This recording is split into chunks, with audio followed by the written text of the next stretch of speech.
Meu caríssimo diácono Júnior, a quem tenho a alegria de tê-lo ao meu lado aqui no presbitério, para celebrar o 25º domingo do tempo comum.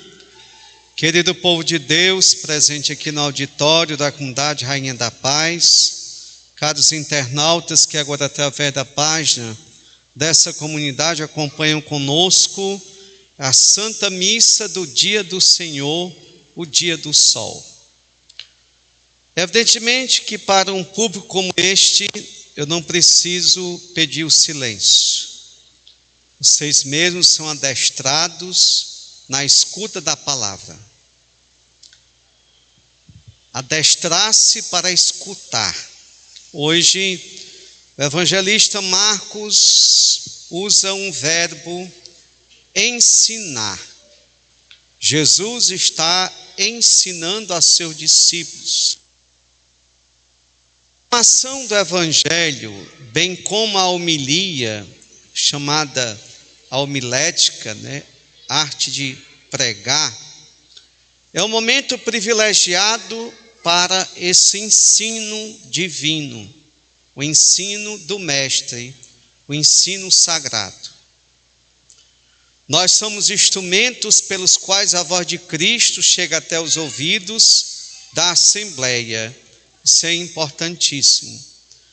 Por isso, queridos irmãos e irmãs, é muito salutar que tenhamos sede de escutar e de sermos ensinados pelo Mestre. São Jerônimo dizia: a Deus falamos quando rezamos, a Ele nós escutamos quando lemos a Sagrada Escritura. Portanto, caros irmãos e irmãs, esse é o momento privilegiado de ser ensinado por Jesus.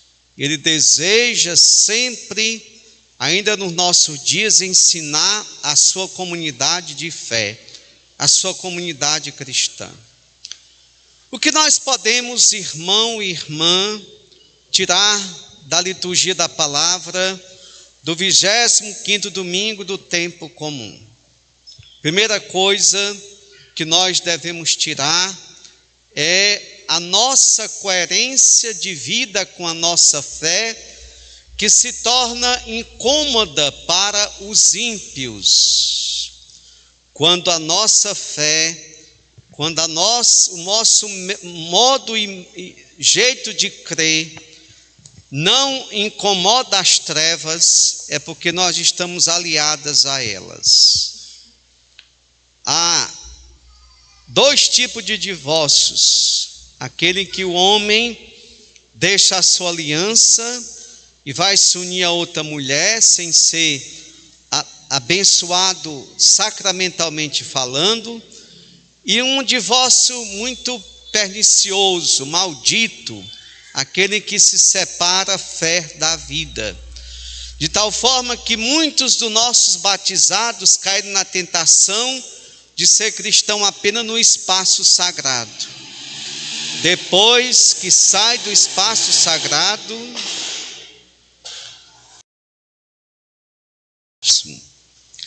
armemos ciladas ao justo, porque sua presença nos incomoda. Queridos irmãos e irmãs, o secularismo está gradativamente, não mata mais a Deus, mas enterra a Deus, porque quando se mata um, o corpo ainda está na terra, depois se enterra. Pois bem, esse secularismo que matou Deus está sepultando Deus, e nós precisamos viver sempre o terceiro dia. Jesus aqui no Evangelho, quando fala aos apóstolos que ainda estão em processo de formação, que ainda não chegaram à compreensão de quem é Ele, a sua real missão, o verdadeiro sentido do messianismo, Jesus fala de um terceiro dia, e ao terceiro dia, após sua morte, ressuscitará. O cristão autêntico é aquele que vive no terceiro dia, que ressuscita Cristo numa sociedade onde se sepulta Ele gradativamente. Veja o escândalo, veja a pouca vergonha do Supremo Tribunal Federal em se reunir para discutir se o termo pai e mãe é adequado ou é um desrespeito a quem é trans. Meu querido e minha querida, a opção de cada um é de cada um. Quem que está botando alguém no inferno que é trans? Quem está botando alguém no inferno porque é isso e aquilo? Mas, em nome de uma minoria, você desrespeitar uma maioria, porque ainda se considera o Brasil um país cristão, ainda se considera, ainda que seja cristãos relapsos, uma boa parte, ainda que seja cristãos fragilizados, cristãos que vivem um casamento perfeito com o evangelho e a mentalidade mundana, é isso que acontece. A mentalidade humana entrou numa igreja que deixou a sua tradição, uma igreja que deixou a sua fé autêntica para se aliar à mentalidade do mundo e se curvar a essa mentalidade. É uma igreja fragilizada, fraca, empobrecida. É uma igreja que não se torna denúncia para os dois lados, um pé no evangelho e outro pé na mentalidade mundana, mas o Brasil ainda é um país essencialmente cristão e uma maioria católica. Por isso, queridos irmãos e irmãs, hoje os ímpios dizem: armemos cilada aos justos. O modo de Frei Gilson ser, o modo dele ser frade, de ser um franciscano, o modo dele pregar, de denunciar o pecado, incomodou de tal forma que teve suas plataformas acabadas, barradas, inclusive o seu WhatsApp. Então veja, meus irmãos, como a minha vida já se torna uma evangelização para os pagãos ou para os católicos pagãos. Sabemos que existem muitos católicos batizados e que vivem no paganismo, um verdadeiro paganismo. Mas é muito bom que você resgate a beleza de ser na autenticidade.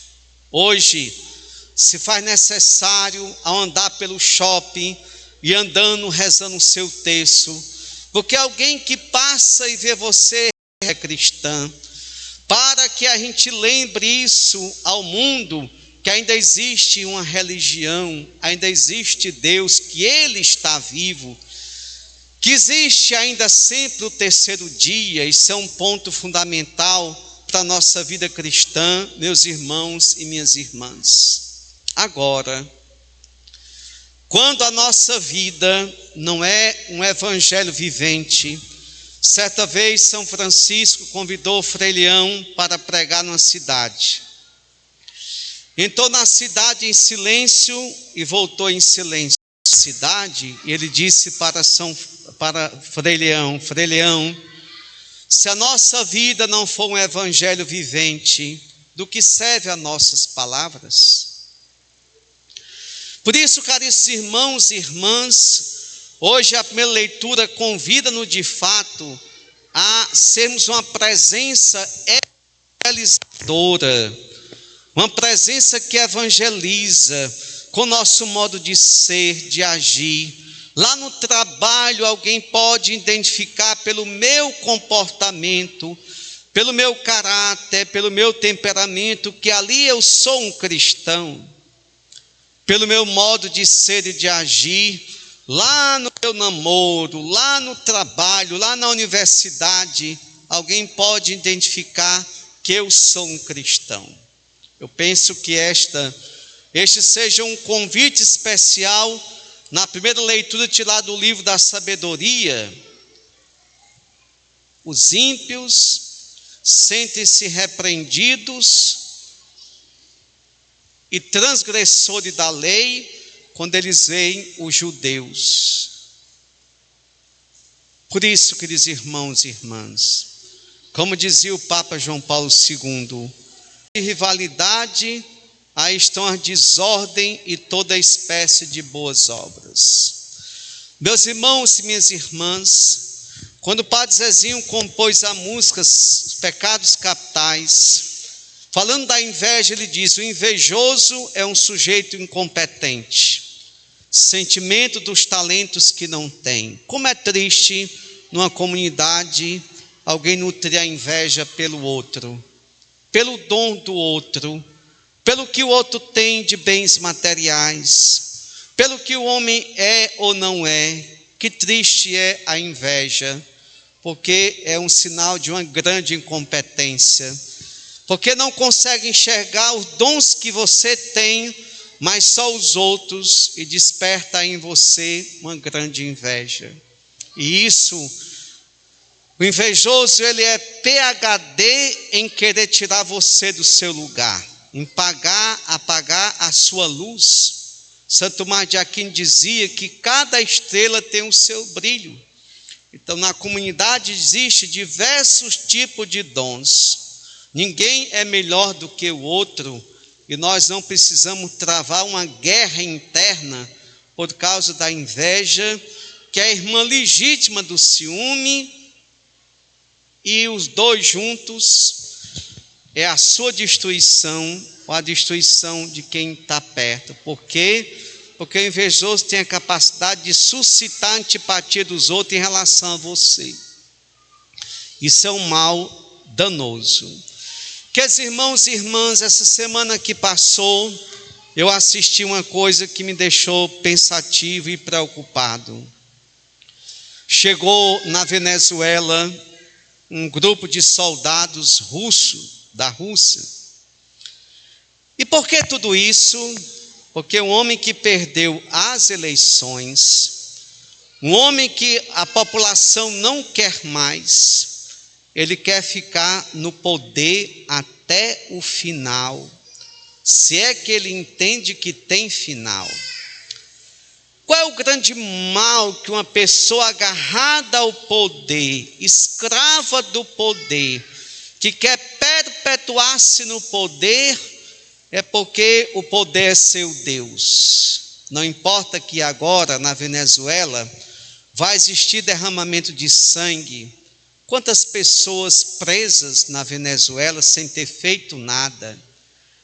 Até crianças presas, tudo por causa de um esquizofrênico, porque todo ditador é esquizofrênico, todo ditador é desajustado, desequilibrado, é louco, é doido.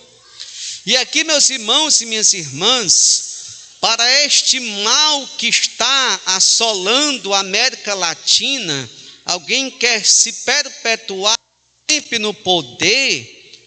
Para este mal, Jesus apresenta aqui uma criança, porque os apóstolos que estão encaminhados à informação, eles buscam os lugares primeiros e buscam quem vai ser maior no reino, porque o que está na cabeça do judeu, e ele é judeus, estão começando a caminhada agora, sendo evangelizados, catequizados. O que é o reino de Deus para eles? É o reino terreno, é o reino com poder, com ministros, com cargos. É triste quando a gente está buscando cargos.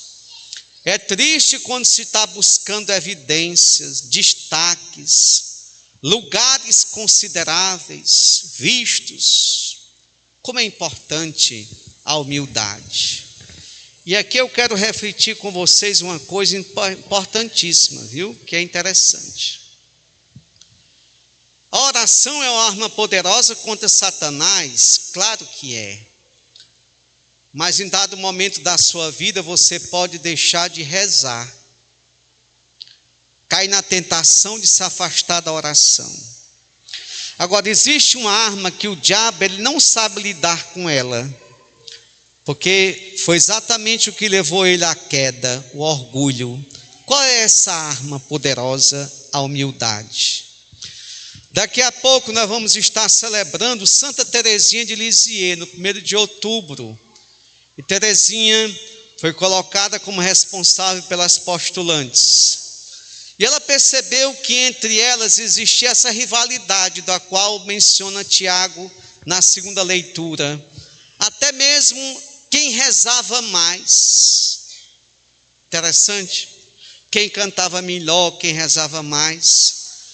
Percebendo isso, ela chamou as monjas, deu as mãos e disse, mostrou a maneira, corramos todo para aquele lugar. E ela diz, não busco os primeiros lugares, busco o último, porque pelo último ninguém briga. Buscar o último lugar é viver fazendo a obra de Deus, deixando que Ele apareça, como diz São João, que Ele cresça. Convém que Ele cresça e que eu diminua. Temos muito cuidado para não estarmos cantando para o nosso ego, ou celebrando, ou fazendo alguma coisa para o nosso ego. Deve ser sempre para a glória de Deus. O lema de Santo Inácio, omnia ad maiore Dei gloria, tudo para a maior glória de Deus. O lema de Santo Inácio.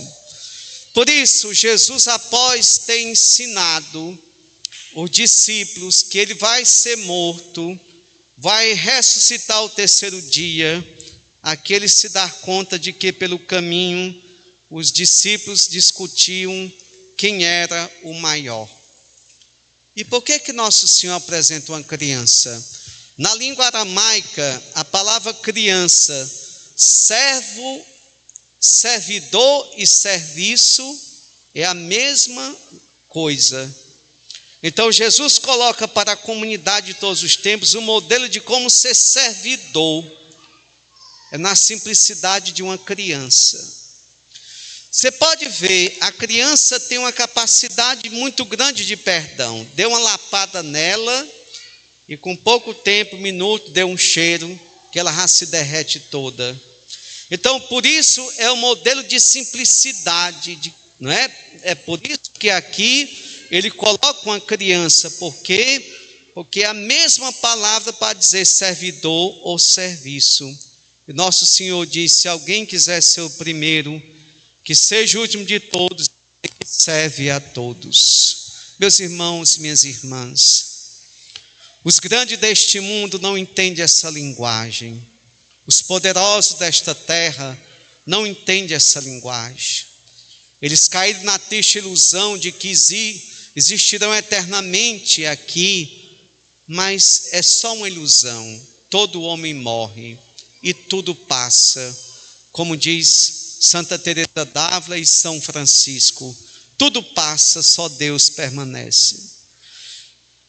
Olhando bem a situação de Frei Gilson, quero convocar vocês, queridos irmãos e irmãs, para olharem com muito cuidado e não colocar o nosso cristianismo em risco. Nós cristãos do século 21 colocamos o cristianismo em risco, perigo. Nós somos diferentes dos irmãos separados, os protestantes. Eles se unem e colocam a pessoa deles lá. Eu tenho muito medo que daqui a pouco a bancada evangélica lá na Assembleia Estadual, Federal, seja tão grande que nossos feriados católicos vá para o ralo. Eu tenho muito medo. Por quê?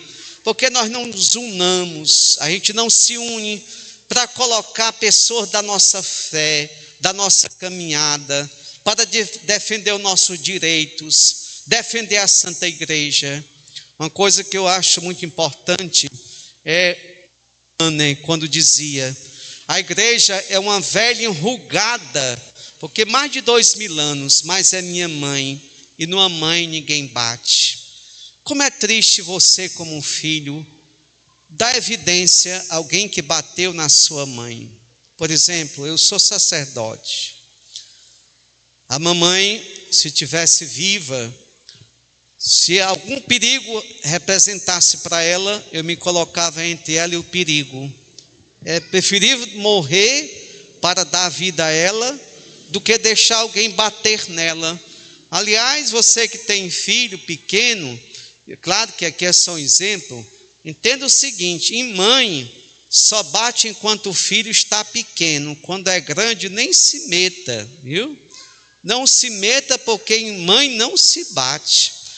Agora, Santa Teresinha dizia: no coração da igreja, que é minha mãe. Então a santa tinha consciência de que a igreja é minha mãe. E quanto essa mãe tem sido ao longo dessa história sucateada, maltratada, como essa mãe tem sido perseguida pelo mundo afora. Caros irmãos e irmãs, é um momento favorável, é um momento de fato de renovar todas as coisas, até mesmo no campo político, porque se você não gosta de política, os maus gostam, e daqui a pouco a humanidade toda estará governada pelos maus, porque os bons se omitiram. Peçamos ao Senhor nessa Eucaristia a graça da nossa vida ser de tal forma coerente que nós sejamos luzes no meio de um mundo tão paganizado.